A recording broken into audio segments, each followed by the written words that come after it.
ಓಂ ಶ್ರೀ ಗುರುಭ್ಯೋ ನಮಃ. ಎಲ್ಲರಿಗೂ ನಮಸ್ಕಾರ. ಧೃತಿ ಡಿವೋಷನಲ್ ಚಾನಲ್ಗೆ ಎಲ್ಲರಿಗೂ ಹಾರ್ದಿಕ ಸ್ವಾಗತ. ಸ್ನೇಹಿತರೆ, ಇಂದು ನಾನು 16 ಸೋಮವಾರ ವೃತ್ತದ ಉದ್ಯಾಪನೆ ಮತ್ತು ವಿಸರ್ಜನೆಯ ಬಗ್ಗೆ ಸಂಪೂರ್ಣವಾಗಿ ವಿವರವಾದಂಥ ಮಾಹಿತಿಯನ್ನು ತಿಳಿಸಿಕೊಡಲಿದ್ದೇನೆ. ಈ ವಿಡಿಯೋನ ಕೊನೆಯವರೆಗೂ ತಪ್ಪದೇ ನೋಡಿ, ಯಾಕಂದರೆ ಇಂದು ನಾನು ಹೇಳುವ ಮಾಹಿತಿಯಲ್ಲಿ ಉದ್ಯಾಪನೆ ಯಾವಾಗ ಮಾಡಬೇಕು, ವಿಸರ್ಜನೆ ಯಾವಾಗ ಮಾಡಬೇಕು, ಎಷ್ಟು ಶಿವಲಿಂಗಗಳನ್ನು ಇಡಬೇಕು, ದಂಪತಿಗಳನ್ನು ಯಾಕೆ ಕರೆಯಬೇಕು, ಗೋಧಿ ಪ್ರಸಾದದ ಮಹತ್ವವೇನು, ವಿಸರ್ಜನೆಯನ್ನು ಹೇಗೆ ಮಾಡಬೇಕು ಎಂಬ ಎಲ್ಲ ಮಾಹಿತಿಯನ್ನು ತಿಳಿಸಿಕೊಡಲಿದ್ದೇನೆ. ಸ್ನೇಹಿತರೆ, 16 ಸೋಮವಾರ ವೃತ ಅಥವಾ ಅಧಿಕ ಮಾಸದಲ್ಲಿ 4 ಸೋಮವಾರಗಳ ವೃತವನ್ನು ಭಕ್ತಿಯಿಂದ ಮಾಡಿದ ನಂತರ ಉದ್ಯಾಪನೆ ಮಾಡುವುದು ಅತ್ಯಂತ ಮುಖ್ಯವಾಗಿದೆ. ಹಲವರು ಪೂಜೆ ಮಾಡುತ್ತಾರೆ, ಆದರೆ ಉದ್ಯಾಪನೆ ಬಗ್ಗೆ ಸರಿಯಾದ ಮಾಹಿತಿ ಇಲ್ಲದೆ ಗೊಂದಲಕ್ಕೆ ಒಳಗಾಗುತ್ತಾರೆ. ಆದ್ದರಿಂದ ನಾವು ಶಾಸ್ತ್ರೋಕ್ತವಾಗಿ ಮತ್ತು ಸಂಪ್ರದಾಯದಂತೆ ಉದ್ಯಾಪನೆಯನ್ನು ಮಾಡಬೇಕು.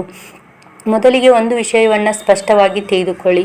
ಕೆಲವರಿಗೆ ಕೊನೆಯ ವಾರದಲ್ಲಿ ಅನಿವಾರ್ಯ ಕಾರಣಗಳಿಂದ ಪೂಜೆ ಮಾಡಲು ಆಗದೇ ಇರಬಹುದು. ವಿಶೇಷವಾಗಿ ಮಹಿಳೆಯರಿಗೆ ಮುಟ್ಟಿನ ಸಮಸ್ಯೆ ಅಥವಾ ಇತರ ಕಾರಣಗಳಿಂದ ಪೂಜೆ ಮುಂದೂಡಬೇಕಾದಂಥ ಪರಿಸ್ಥಿತಿ ಬರಬಹುದು. ಅಂಥವರು ಮುಂದಿನ ಸೋಮವಾರ ಪೂಜೆಯನ್ನು ಪೂರ್ಣಗೊಳಿಸಿ ನಂತರ ಉದ್ಯಾಪನೆ ಮಾಡಬಹುದು. ಇದರಲ್ಲಿ ಯಾವುದೇ ದೋಷ ಇರುವುದಿಲ್ಲ. ಈಗ ಉದ್ಯಾಪನೆ ಯಾವ ದಿನ ಮಾಡಬೇಕು ಅನ್ನೋದನ್ನು ತಿಳಿಯೋಣ.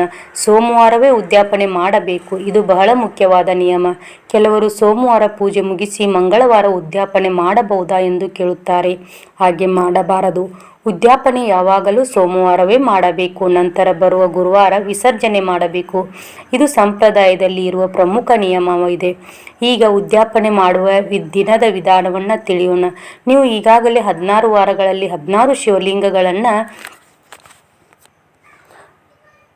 ಮಾಡಿ ಪೂಜೆ ಮಾಡಿರುತ್ತೀರಿ. ಉದ್ಯಾಪನೆಯ ದಿನ ಒಂದು ದೊಡ್ಡ ಶಿವಲಿಂಗವನ್ನು ಪ್ರತ್ಯೇಕವಾಗಿ ಮಾಡಿಕೊಳ್ಳಬೇಕು. ನಂತರ ಆ ಒಂದು ದೊಡ್ಡ ಶಿವಲಿಂಗವನ್ನು ಮಧ್ಯದಲ್ಲಿ ಇಟ್ಟು ಅದರ ಸುತ್ತಲೂ 16 ಶಿವಲಿಂಗಗಳನ್ನು ಜೋಡಿಸಬೇಕು. ಹೀಗೆ ಒಟ್ಟು 17 ಶಿವಲಿಂಗಗಳು ಆಗುತ್ತವೆ. ಕೆಲವು ಕಡೆ 17 ಶಿವಲಿಂಗಗಳೊಂದಿಗೆ ಉದ್ಯಾಪನೆ ಮಾಡುತ್ತಾರೆ, ಕೆಲವು ಕಡೆ 16 ಶಿವಲಿಂಗಗಳನ್ನೇ ಇಟ್ಟು ಉದ್ಯಾಪನೆ ಮಾಡುತ್ತಾರೆ. ಆದ್ದರಿಂದ ನಿಮ್ಮ ಮನೆಯ ಸಂಪ್ರದಾಯ ಅಥವಾ ನೀವು ಓದುತ್ತಿರುವ ಪುಸ್ತಕದಲ್ಲಿ ಯಾವ ರೀತಿ ತಿಳಿಸಿರುತ್ತಾರೋ ಅದೇ ರೀತಿಯಲ್ಲಿ ಮಾಡಬಹುದು. 2 ವಿಧಾನಗಳು ಪ್ರಚಲಿತದಲ್ಲಿದೆ. ಉದ್ಯಾಪನೆಯ ದಿನ ದೇವರ ಮನೆಯನ್ನು ಸ್ವಚ್ಛಗೊಳಿಸಿ ರಂಗೋಲಿ ಹಾಕಿ ಪೂಜೆಗೆ ಸಿದ್ಧತೆ ಮಾಡಿಕೊಳ್ಳಬೇಕು. ನಂತರ ಶಿವಲಿಂಗಗಳನ್ನು ಅಲಂಕರಿಸಿ ಬಿಲ್ವಪತ್ರೆ, ಹೂವು, ಅಕ್ಷತೆ, ಗಂಧ ಹಾಗೂ ವಿಭೂತಿಯಿಂದ ಪೂಜೆ ಮಾಡಬೇಕು. ಬಿಲ್ವಪತ್ರೆಯಿಂದ ವಿಶೇಷ ಅರ್ಚನೆ ಮಾಡುವುದು ಬಹಳ ಮುಖ್ಯ. ಶಿವನಿಗೆ ಬಿಲ್ವಪತ್ರೆ ಅತ್ಯಂತ ಪ್ರಿಯವಾದುದು. ಆ ದಿನ 16 ಸೋಮವಾರ ವೃತ್ತದ ಕಥೆಯನ್ನು ತಪ್ಪದೇ ಓದಬೇಕು. ಹಲವರು ಉದ್ಯಾಪನೆ ಅಂದರೆ ಕತೆ ಓದಬೇಕಿಲ್ಲ ಎಂದು ಭಾವಿಸುತ್ತಾರೆ. ಅದು ತಪ್ಪು. ಪ್ರತಿ ವಾರ ಓದಿದಂತೆ ಉದ್ಯಾಪನೆಯ ದಿನವೂ ಕತೆ ಓದಬೇಕು. ಶಿವನ ಮಹಿಮೆಯನ್ನು ಸ್ಮರಿಸಬೇಕು.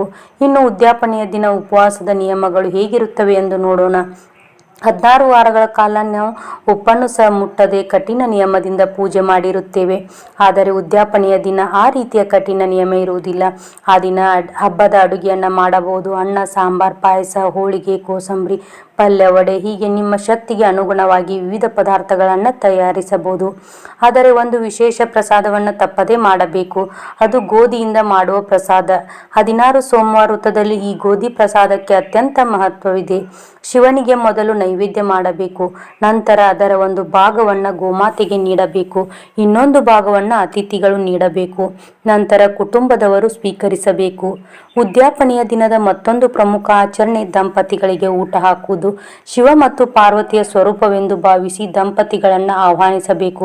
ನಿಮ್ಮ ಶಕ್ತಿಗೆ ಅನುಗುಣವಾಗಿ ಒಬ್ಬ ದಂಪತಿ, 2 ದಂಪತಿಗಳು ಅಥವಾ ಹೆಚ್ಚಿನ ಜನರನ್ನು ಕೂಡ ಕರೆಯಬಹುದು. ಅವರು ನಿಮ್ಮ ಸಂಬಂಧಿಕರಾಗಿರಬಹುದು, ನೆರೆಹೊರೆಯವರಾಗಿರಬಹುದು ಅಥವಾ ಸ್ನೇಹಿತರಾಗಿರಬಹುದು. ಅವರಿಗೆ ಗೌರವದಿಂದ ಊಟ ಬಡಿಸಬೇಕು. ನಂತರ ತಾಂಬೂಲ, ದಕ್ಷಿಣೆ ಹಾಗೂ ನಿಮ್ಮ ಶಕ್ತಿಗೆ ಅನುಗುಣವಾದ ದಾನವನ್ನು ನೀಡಬೇಕು. ಅವರ ಆಶೀರ್ವಾದವನ್ನು ಪಡೆಯಬೇಕು. ಆ ಆಶೀರ್ವಾದವನ್ನು ಶಿವಪಾರ್ವತಿಯ ಆಶೀರ್ವಾದವೆಂದು ಭಾವಿಸಲಾಗುತ್ತದೆ. ಒಂದು ವಿಷಯವನ್ನು ವಿಶೇಷವಾಗಿ ನೆನಪಿಡಿ. ಅತಿಥಿಗಳು ಊಟ ಮಾಡಿ ಪ್ರಸಾದ ಸ್ವೀಕರಿಸಿ ಆಶೀರ್ವಾದ ನೀಡಿ ಹೋದ ನಂತರವೇ ನೀವು ಉಪವಾಸವನ್ನು ಮುಗಿಸಬೇಕು. ಮೊದಲು ಅತಿಥಿಗಳು, ನಂತರ ನಾವು ಎಂಬ ಭಾವನೆಯಿಂದ ಈ ಆಚರಣೆ ಮಾಡಲಾಗುತ್ತದೆ. ಈಗ ಪ್ರಮುಖ ದಿನಾಂಕಗಳ ಬಗ್ಗೆ ಮಾತನಾಡೋಣ. ಅಮಾವಾಸ್ಯೆಯ ದಿನ ಉದ್ಯಾಪನೆ ಮಾಡಬಾರದು. ಯಾಕಂದರೆ ಅಮಾವಾಸ್ಯೆ ದಿನ ಪಿತೃ ಕಾರ್ಯಗಳಿಗೆ ಮೀಸಲಾಗಿರುವ ದಿನವಾಗಿದೆ. ಆ ದಿನ ಪಿತೃತರ್ಪಣ, ಕಾಗೆಗಳಿಗೆ ಆಹಾರ ನೀಡುವುದು ಹಾಗೂ ಪಿತೃಗಳ ಸ್ಮರಣೆ ಮಾಡುವ ಆಚರಣೆಗಳು ಇರುತ್ತವೆ. ಆದ್ದರಿಂದ ಅಮಾವಾಸ್ಯೆಯಂದು ಉದ್ಯಾಪನೆ ಮಾಡುವುದನ್ನು ತಪ್ಪಿಸಬೇಕು. ಅದರ ನಂತರ ಬರುವ ಸೋಮವಾರದಲ್ಲಿ ಉದ್ಯಾಪನೆ ಮಾಡಬಹುದು. ಆದರೆ ವಿಸರ್ಜನೆ ಮಾಡಲು ಬರುವ ಗುರುವಾರ, ಏಕಾದಶಿ ಅಥವಾ ಇತರ ಪ್ರಮುಖ ಶಿವಪೂಜೆಯ ದಿನವಾಗಿದ್ದರೆ ವಿಸರ್ಜನೆಯನ್ನು ಮುಂದೂಡಬಹುದು. ಶಿವನಿಗೆ ವಿಶೇಷವಾದ ದಿನಗಳಲ್ಲಿ ವಿಸರ್ಜನೆ ಮಾಡದೆ ನಂತರದ ಶುಭ ಗುರುವಾರವನ್ನು ಆಯ್ಕೆ ಮಾಡುವುದು ಉತ್ತಮ. ಈಗ ವಿಸರ್ಜನೆ ವಿಧಾನವನ್ನು ಸಂಪೂರ್ಣವಾಗಿ ತಿಳಿಯೋಣ. ವಿಸರ್ಜನೆಯ ದಿನ ಬೆಳಿಗ್ಗೆ ಸ್ನಾನ ಮಾಡಿ ದೇವರ ಮನೆಯಲ್ಲಿ ಶಿವಲಿಂಗಗಳಿಗೆ ಕೊನೆಯ ಪೂಜೆಯನ್ನು ಮಾಡಬೇಕು. ಬಿಲ್ವ ಪತ್ರೆ ಅರ್ಪಿಸಬೇಕು, ಹೂಗಳಿಂದ ಅಲಂಕರಿಸಬೇಕು. ನಂತರ ಶಿವನಿಗೆ ಮೊಸರನ್ನ ನೈವೇದ್ಯ ಮಾಡಬೇಕು. ವಿಸರ್ಜನೆಯ ದಿನ ಮೊಸರನ್ನ ನೈವೇದ್ಯಕ್ಕೆ ವಿಶೇಷ ಮಹತ್ವವಿದೆ. ನಂತರ 16 ಅಥವಾ 17 ಶಿವಲಿಂಗಗಳನ್ನು ಒಂದು ಅಡಿಕೆ ತಟ್ಟೆ ಅಥವಾ ಸ್ವಚ್ಛವಾದ ತಟ್ಟೆಯಲ್ಲಿ ಜೋಡಿಸಬೇಕು. ಜೊತೆಗೆ ಬಿಲ್ವಪತ್ರೆ, ಹೂವು,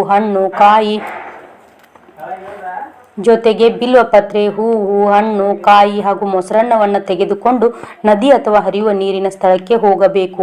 ನದಿಯ ದಡದಲ್ಲಿ ಸ್ವಚ್ಛವಾದ ಸ್ಥಳವನ್ನು ಆಯ್ಕೆ ಮಾಡಿ ಮತ್ತೊಮ್ಮೆ ಪೂಜೆ ಮಾಡಬೇಕು. ಹೂಗಳನ್ನು ಅರ್ಪಿಸಬೇಕು, ಬಿಲ್ವಪತ್ರೆಯಿಂದ ಅರ್ಚನೆ ಮಾಡಬೇಕು, ಕಾಯಿ ಒಡೆಯಬೇಕು, ಊದುಬತ್ತಿ ಹಚ್ಚಬೇಕು, ದೀಪಾರಾಧನೆ ಮಾಡಬೇಕು, ಮಂಗಳಾರತಿ ಮಾಡಬೇಕು. ನಂತರ ನೀವು ಯಾವ ಸಂಕಲ್ಪಕ್ಕಾಗಿ 16 ಸೋಮವಾರ ವ್ರತ ಮಾಡಿದ್ದೀರೋ ಅದನ್ನು ಮತ್ತೊಮ್ಮೆ ಶಿವನ ಮುಂದೆ ಸ್ಮರಿಸಬೇಕು. ಹೇ ಮಹಾದೇವ, ನಿನ್ನ ಕೃಪೆಯಿಂದ ನಾನು ಈ ವ್ರತವನ್ನು ಯಶಸ್ವಿಯಾಗಿ ಪೂರ್ಣಗೊಳಿಸಿದ್ದೇನೆ. ನನ್ನ ಕುಟುಂಬದ ಮೇಲೆ ಸದಾ ಕೃಪೆ ಇರಲಿ ಎಂದು ಪ್ರಾರ್ಥಿಸಬೇಕು.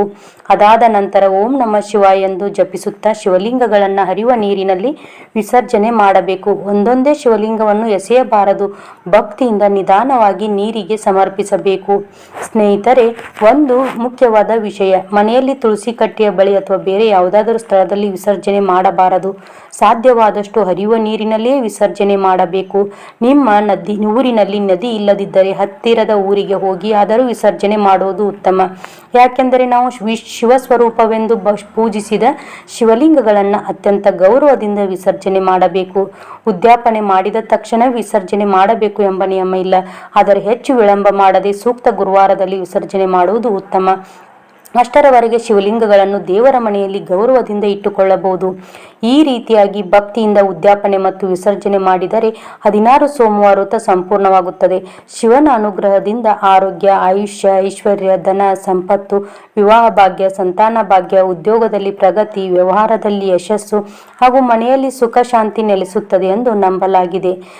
ಧೃತಿ ಡಿವೋಷನಲ್ ವಿಡಿಯೋ ಇಷ್ಟವಾಗಿದ್ದರೆ ಲೈಕ್ ಮಾಡಿ, ಶೇರ್ ಮಾಡಿ, ಕಮೆಂಟ್ ಮಾಡಿ ಹಾಗೂ ಚಾನಲನ್ನು ಸಬ್ಸ್ಕ್ರೈಬ್ ಮಾಡ್ಕೊಳ್ಳೋದನ್ನು ಮರಿಬೇಡಿ. ಮತ್ತೆ ಮುಂದಿನ ವಿಡಿಯೋದಲ್ಲಿ ಸಿಗ್ತೀನಿ. ಸರ್ವೇ ಜನ ಸುಖಿನೋ ಭವಂತು.